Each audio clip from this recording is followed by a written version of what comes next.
What's going on, drivers? Welcome to Trucking with Ole Snapper, and I am Ole Snapper. Today we're going to talk about driver depression. It's not the most popular topic.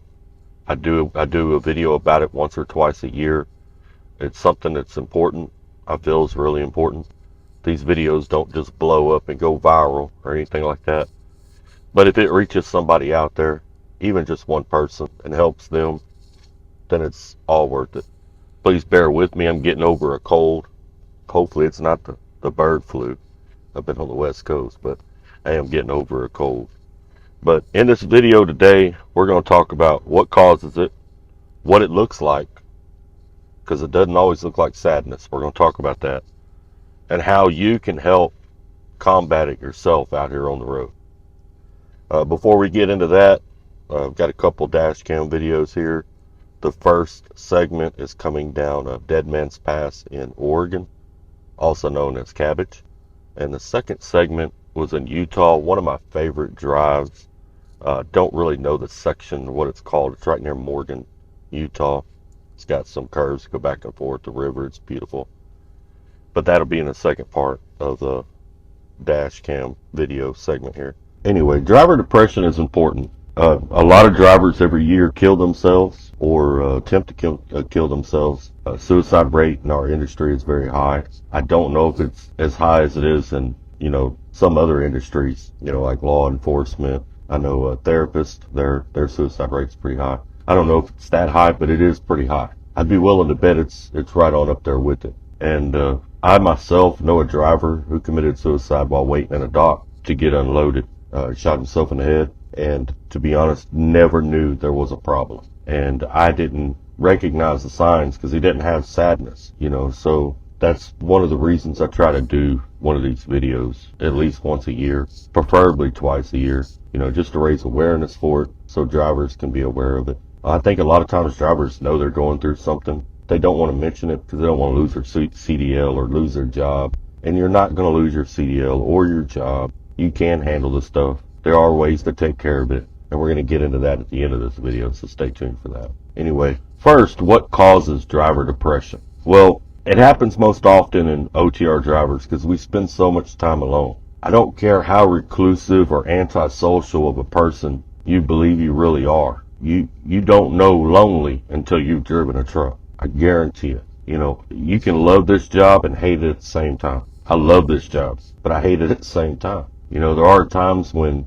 you might be going through something and there ain't no one to reach out to. When things happen at home, you're out here with nothing but time to think about it. So whether you realize it or not, you're driving 8, 9, 10 hours a day, even pushing out, driving 11 hours. And you've got whatever it is that's going on in your life is on your mind. Naturally, as human beings, we tend to think of negative things more often than we do positive things. Now, there are ways to train our minds to go the other way. One of those is a gratitude journal. And I'll talk about that later in this video as well. But we tend to think about things that are negative. So we'll run a situation over and over in our mind, and sometimes we blow it up and make it a lot worse than what it really is. And when it is something that's really bad, it's devastating. It's absolutely devastating to a driver. If you think about it, how much interaction as an OTR driver, how much actual interaction do you have with people on a day-to-day basis? It can be so little that when you do have it, it feels awkward. It feels strange. You feel out of place. You feel like you don't belong because you're not used to having that interaction.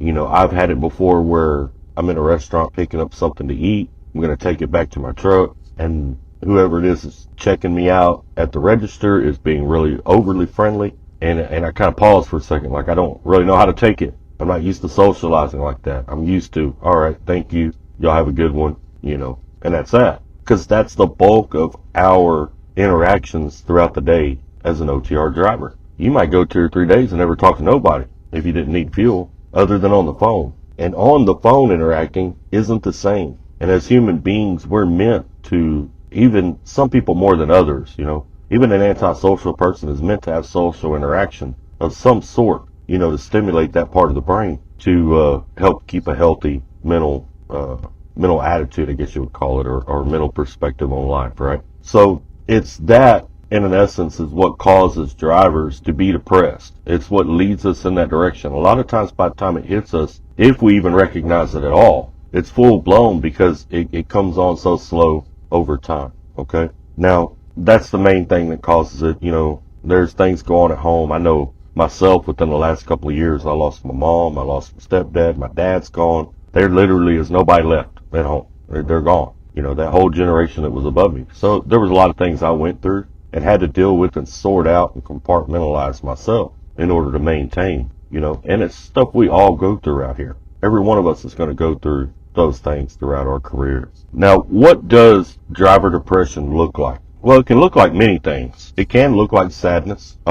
It can be very obvious in that way and look like sadness, but a lot of times it doesn't. And what I'm about to tell you is probably going to give you a different perspective when you run into drivers and they have a certain attitude, so it could show up as irritable, just being pissed off, angry all the time.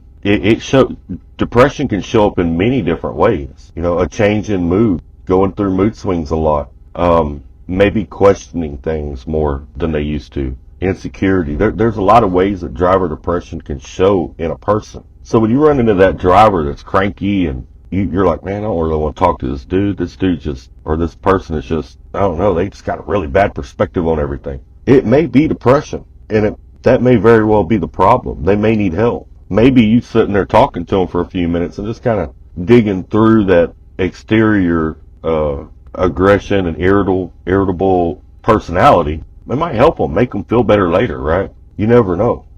We oftentimes write it off as, oh, that's just a negative person. That person just sees everything as negative. That's not always the case. They may very well be depressed. They may be going through some things mentally and may not even realize it themselves. Okay? Some things you can look for if you have friends that are drivers, y'all visit with each other, y'all stop in truck stops, hang out, anything like that. Some of the things you can look for is if they were once kept their truck real clean, and all of a sudden you notice they're slacking. Their truck's not as clean. They got stuff all over their dashboard. They got stuff in their floorboard. They never were that way before. Because some people are just that way. But when a person starts not having the energy or the motivation to clean up behind themselves or to take a shower like they're supposed to, and they start to smell, those can oftentimes be signs of driver depression. That driver may just, and he or she may not even realize they're doing it. They're just slowly letting go mentally. They don't have the ambition or the energy to keep their truck clean, take a shower like they're supposed to, make their bed, do the normal things that we do as adults, so that it starts to slowly shift. It starts to slowly give out, right? And they'll start to slack on it. When you start seeing those things, you may need to talk to them. There may be something going on, but it's up to you and if you really know that individual. Because some individuals are just that way. Some people, for whatever reason, don't like showers, scared of water. Some people keep a messy truck. It's just everybody's different, right? So that's some of the ways that driver depression can look. Now, I'm going to leave some links in the description where you can go and research it further. I'm not going to get into all of it. That way you can kind of get an idea if you're thinking about it for yourself or for someone else. What are some things you can do to help it? Or what are some things you can suggest to other people to help it? All right. Now, there's a few things you can do. One is exercise. Try to exercise regularly. Walking. Just a 15-minute walk can totally change your attitude. Can lift you up. A 15-minute walk can solve problems. Can do all kinds of things to you. Look it up. Walking is therapeutic, in itself. Getting out of the truck is very important. Whether you're just walking around in a truck stop, just looking at stuff and reading ingredients, or you get an Uber and you go to the mall, or you go watch a movie somewhere, you do something in public away from trucking, is very important for the mental health, right? It's very important to keep you healthy out here on the road. Maybe renting a car, getting on Turo where you don't have to have a credit card, or if you got a credit card, just go to Enterprise. Rent a car when you're doing a reset and go explore. Go get you a hotel room, get out of the truck for a little bit. Go do different things, That's all very important. Taking time off, not living in the truck, living in this little box the size of a walk-in closet or the size of a bathroom in most houses is not healthy. It ain't nothing to write home about. It's nothing to brag about. It will wear on you mentally. I don't care how strong mentally you are. It will get to you. So getting out of the truck is important. Maybe you get you a couple dumbbells and you do a couple exercises in the truck. But trying to exercise every single day, even if it's just 10 or 15 minutes of exercise, will drastically improve your mental health out here on the road. Something else I mentioned earlier in this video is a gratitude journal. A gratitude journal can change the way you view the world. You know, there's been tons of studies done on it. Look it up. It does all kinds of things for you. It can open doors for you that you never imagined could be possibly open. And it's a real simple thing if you can stick to it. And it takes time for you to notice the change. Like, it'll take a month or two before you begin to notice the change. But a gratitude journal is basically taking a piece of paper and writing down 3 things that are specific to that day that were nice or made you feel good or that you appreciated, that you show some gratitude for. You know, and it could be simple. It could be like, the shipper today was in a really good mood, treated me really respectfully,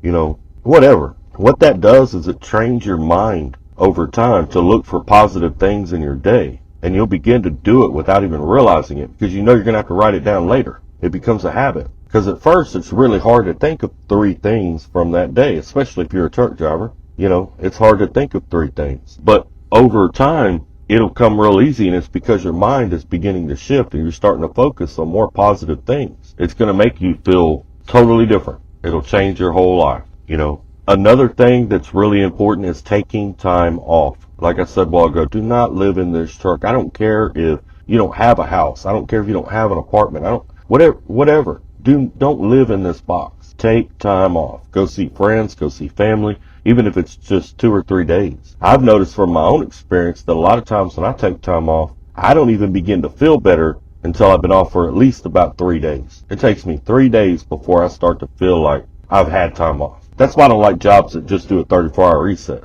because a 34-hour reset don't do anything for me. I don't even feel like I've been off. I feel like my week's just all run together, right? So take time off. Try to take time off every 3 or 4 weeks. Try not to stay out here for months. I know some of you drivers say, well, I love it. It doesn't bother me. Okay, that's fine. But you don't know the mental toll it's taking on you and how it's going to affect you later in life. So please, take you some time off. Enjoy it. Whatever your company offers, or if you're an owner-operator, plan for it. Take you some time off. Go to the beach. Do whatever it is you do. And I'm going to post in the description also the hotline for suicide prevention. You know, if you or someone you know is going through it, please pass the number along. Reach out to the number.